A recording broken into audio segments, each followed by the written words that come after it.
Et pour Jésus, faites de beaux applaudissements. Voyez, c'est bon d'être ici dans cette ambiance de foi. Et c'est bon pour vous qui êtes en train de passer sur la chaîne ici. En zappant, arrêtez un petit peu parce que Dieu a une chose à faire dans votre vie. Et nous allons parler ici de la foi et rien dire sur la religion, d'une chose qui va vous relever. En vérité, ce dont le peuple a besoin, le peuple hors de l'Église et de l'Église, c'est d'avoir du courage. Et nous allons apprendre aujourd'hui comment est-ce que nous devons avoir du courage.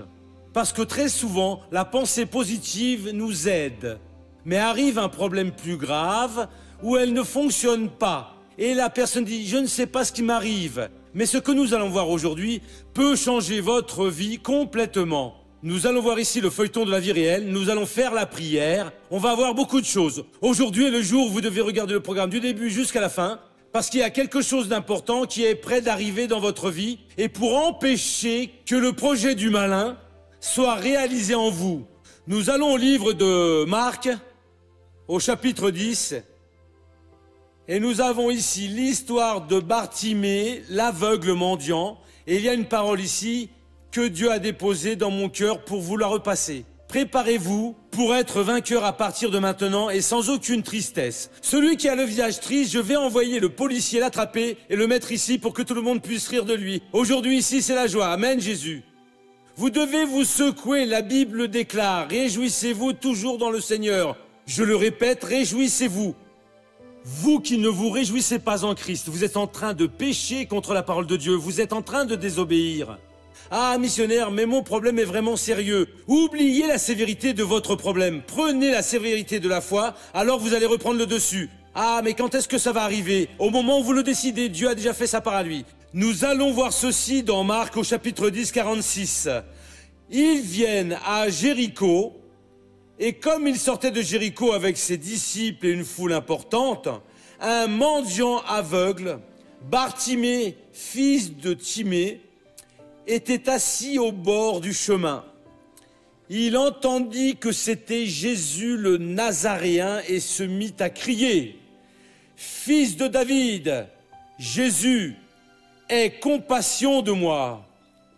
Beaucoup le rabrouaient pour le faire taire, mais il criait d'autant plus « Fils de David, aie compassion de moi !» Jésus s'arrêta et dit « Appelez-le !»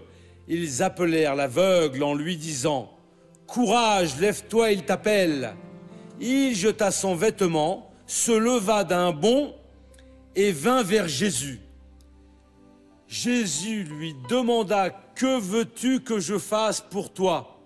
« Rabouni, dit l'aveugle, je te retrouve la vue. » Jésus lui dit « Va, ta foi t'a sauvé. » Aussitôt, il retrouva la vue et se mit à le suivre sur le chemin. Il est devenu un partisan de Jésus. Qu'est-ce que nous avons ici? On a beaucoup de leçons. Il était aveugle et il était en train de mendier. Cela, c'est symbolique. Il y a beaucoup d'aveugles physiques qui sont des personnes illuminées. Parfois, elles comprennent plus que beaucoup qui voient. Mais la cécité ici symbolise le fait suivant. Quand vous n'avez pas de vision dans des choses de Dieu, vous mendiez, même en étant de l'Église, et parfois même en étant un prêcheur. Dieu, la personne dit « Dieu, je ne supporte plus. Dieu fait quelque chose pour m'aider. » Celle-là n'est pas l'attitude de celui qui connaît la parole de Dieu. Nous devons être des pratiquants de la parole. Nous ne voyons pas cela dans la Bible. Des personnes restant à pleurer pour que Dieu puisse les utiliser. Jésus a dit « Amen, je vous le dis, celui qui dira à cette montagne. » Ce n'est pas celui qui a la foi qui demande à Dieu pour retirer la montagne, non. Ôte-toi de là et jette-toi dans la mer. Sans hésiter dans son cœur, mais en croyant ce qu'il dit arrive, cela lui sera accordé. Et donc c'est différent la parole de Dieu. Dans le monde religieux, la personne doit faire un sacrifice, une pénitence, lécher le sol et s'agenouiller jusqu'à voir des ampoules, crier, etc. Le monde de la foi est différent. Et c'est un monde qui fonctionne, l'autre ne fonctionne pas.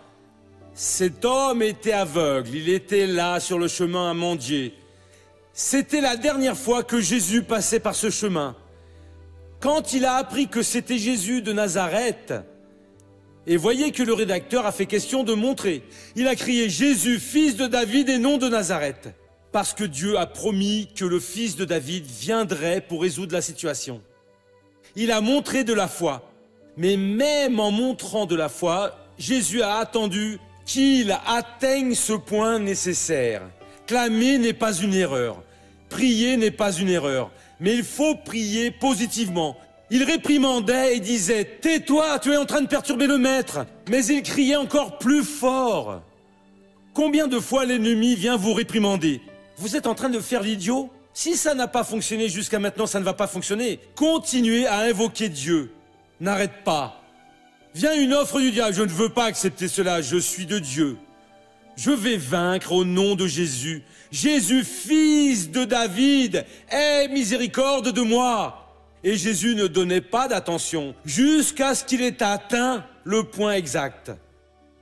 Et Jésus a dit, appelez-le, ils appelèrent l'aveugle. Et les personnes qui y sont allées étaient utilisées par Dieu. Quand vous allez parler de Jésus, ne donnez pas d'arguments, mais demandez à Jésus les paroles. Seigneur, dirige-moi jusqu'au geste que je vais faire, pour ce que je dois faire, quand je dois bien répondre ou non, et laissez l'Esprit de Dieu vous employer. Parce qu'une parole que vous dites de votre cœur peut gâcher une vie, mais une parole que vous dites du cœur de Dieu peut sauver une vie. Ne mettez pas de la compassion humaine pour fonctionner, mais plutôt de la compassion divine. Car tout ce que l'homme fait de lui-même est vain, est improductif et ne donne aucune solution. La personne s'arrête et fait une belle poésie, mais ça n'a rien à voir avec la parole de Dieu. Tout cela, c'est du déchet, spirituellement parlant, non culturellement. Nous avons de bons poètes ici. Il y a quelques jours, j'ai même été impressionné. J'ai toujours pris l'habitude, et peut-être pas vous, quand je suis en train de conduire, d'écouter la voix du Brésil. Ah, ce programme est ennuyeux, je ne pense pas. Et la radio racontait que le président Sarney du Congrès a rendu hommage à Casimiro de Abreu. Vous apprenez toujours une petite chose. Et comment il est attaché, un peu ou beaucoup, je ne sais, à la science, Sarney est un homme cultivé. Et il a parlé de Casimiro de Abreu, car j'aime bien la poésie qu'il a fait. J'en ai lu certaines, j'ai aimé, car il est mort très jeune, à 21 ans. J'ai dit quelle perte. Castro Alves, lui, est mort à 24 ans. Mais c'était des personnes qui avaient quelque chose culturellement, mais qui ne sert pas à vous redresser votre vie spirituelle. Mais oui, mais il y a des choses bonnes dans ce monde dont la personne n'a pas besoin. C'est, nous allons dire ainsi, d'avoir une personne sauvée pour faire cela. Nous sommes tous des créatures de Dieu et Dieu nous a dotés de dons et de talents et elles font de belles choses et nous devons apprécier ces choses. Nous n'allons pas être fanatiques maintenant, non, non. Moi, j'aime lire de Louis Pistarini et d'autres qui ont été utilisés et qui étaient bons. Et tout va bien, laissez-moi cette partie-là, nous allons revenir ici. Et donc, pour parler de cela ici, maintenant, parfois, vous donnez une parole comme ça, en conversant sur un sujet, quand la mission est spirituelle. Là, je veux attirer votre attention. C'est bien, c'est comme maintenant. Et j'en ai une que j'aime beaucoup, qui est la chose suivante. Ça n'a rien à voir avec le sujet, et là, je dérange un peu. C'est une belle poésie. C'est sur ce genre de personne qui veut se mettre en avant. Si pour tous tes camarades, tu te juges supérieur, cache ta modestie et tais-toi, sans exhiber ta valeur. Vaut plus que l'intelligence, la puissance et le savoir. Être modeste, analyse-toi et applique-toi et fuis de l'ostentation. Qui a dit ça? C'est Olavio Bras Martins de Guimarães Bilac. Mais là, je suis en train de prêcher, et cela n'a rien à voir. J'y vais et donne cela ici pour que la personne soit plus humble. Mais ce n'est pas cela qui va rendre humble la personne. Seule la parole de Dieu a le pouvoir de transformer une vie. Et donc ces choses, vous les laissez pour un moment de loisir, un moment culturelle, sociale, quand alors vous conversez avec une personne. Je vous parle de quand vous allez faire une mission, qui est très importante. Vous rendez visite à une personne. Dieu, donne-moi une parole.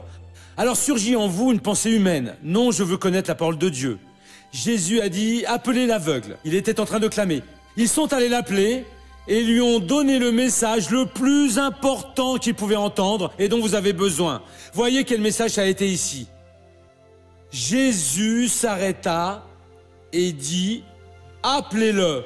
Verset 49. Ils appelèrent l'aveugle en lui disant, courage, lève-toi, il t'appelle. Quelle prophétie! Quand vous entendez la parole de Dieu, vous comprenez ce verset ici. Cette révélation a parlé à votre cœur. Qu'est-ce que vous devez faire? Vous devez avoir du courage. Pourquoi? Parce que le Maître est en train de vous appeler. Vous devez être animé. Vous ne pouvez venir à l'église juste pour réchauffer le banc. Vous devez venir, non, j'y vais pour changer ma vie. Je vais prier pour être transformé. Pourquoi? Parce que le Maître a parlé avec moi. Mon frère, si Jésus a parlé avec vous, il a ouvert la parole, qui est-ce qui peut dire le contraire? Si vous êtes venu ici un jour, vous avez compris que Dieu vous veut prospère. La parole s'est ouverte pour vous. Assumez cette parole. Je vais vaincre au nom de Jésus. Le Maître vous appelle. Qu'avez-vous à faire? Être courageux.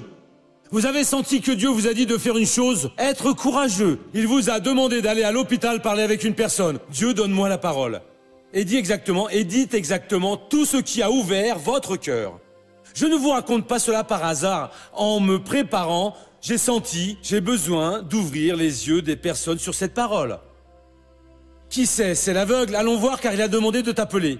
C'était une chose. L'aveugle, prends du courage, lève-toi, parce qu'il t'appelle. Dit Joachim, ayez du courage. Cette prochaine année peut être l'année de votre réalisation. Si vous regardez vers la parole de Dieu, c'est compris, et de se relever dans la parole de Dieu. Mais peut venir la tempête qui vienne. Il m'a appelé, il a parlé avec moi, il m'a donné la foi, et je vais réussir au nom de Jésus. Ayez du courage, soyez animés, soyez une personne ferme dans la parole, peu importe ce qu'ils disent. Votre commerce, vous êtes le patron, vous êtes en pleine chute. Non, non, non. J'ai senti de Dieu, je vais renverser la situation. Cela va redevenir une bénédiction au nom de Jésus. Votre famille est en train d'être détruite. Non, ma famille va être une bénédiction. Tous vos rêves vont disparaître. Non, mes rêves vont recommencer à fleurir et je vais pouvoir tous les réaliser. Pourquoi? Parce que le Maître m'appelle. Qui c'est? Un authentique aveugle, lève, aie du courage, relève-toi parce qu'il t'appelle. Mon frère, si Dieu vient vous appeler, viens, vous n'êtes pas ici par hasard, ni me regardez en vain, c'est pour que vous ayez du courage. C'est la meilleure phrase de votre vie. Avant qu'arrivent ces opportunités, vous n'étiez pas assez mûr dans la foi pour assumer. À présent, vous êtes sûr de l'être. Juste avec cela, parce qu'il m'a appelé. Je vais avoir bon moral. Je vais vaincre au nom du Seigneur Jésus. C'est de cette manière que vous allez obtenir tout ce qui de droit est à vous. Amen. Ces jours-ci, je suis en train de faire des prières spéciales ici et Dieu est en train de bénir, Dieu est en train de faire des grandes merveilles et je voudrais faire une prière spéciale pour vous aussi en ce moment-ci. Missionnaire, je ressens une douleur dans quelques parties du corps, peu importe si c'est la tête, si c'est la plante du pied, si c'est dans le dos, si c'est au ventre. Vous voulez que je prie pour que vous en finissiez maintenant avec cette douleur?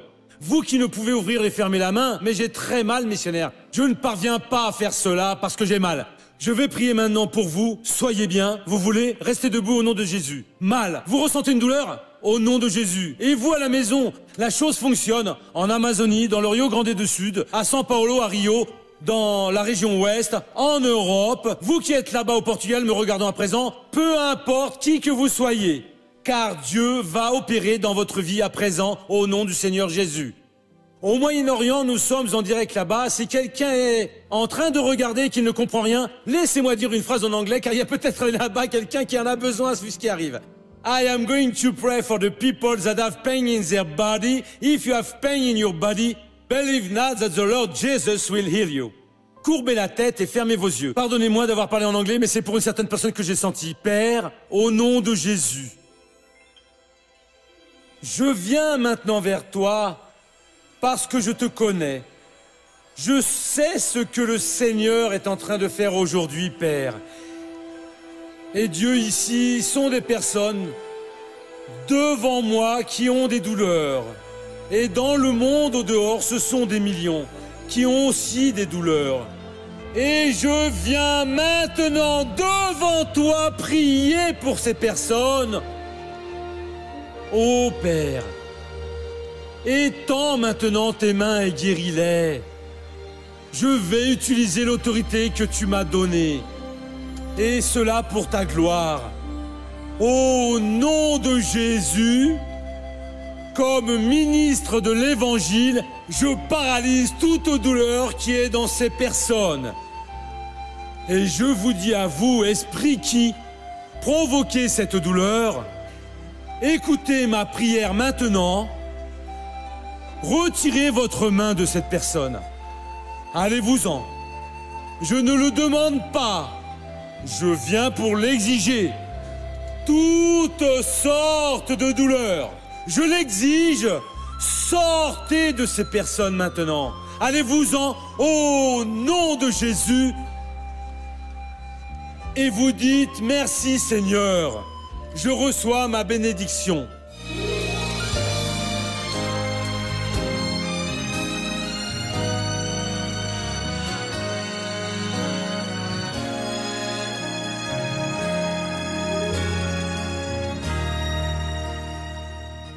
Notre vie était vraiment compliquée, perturbée.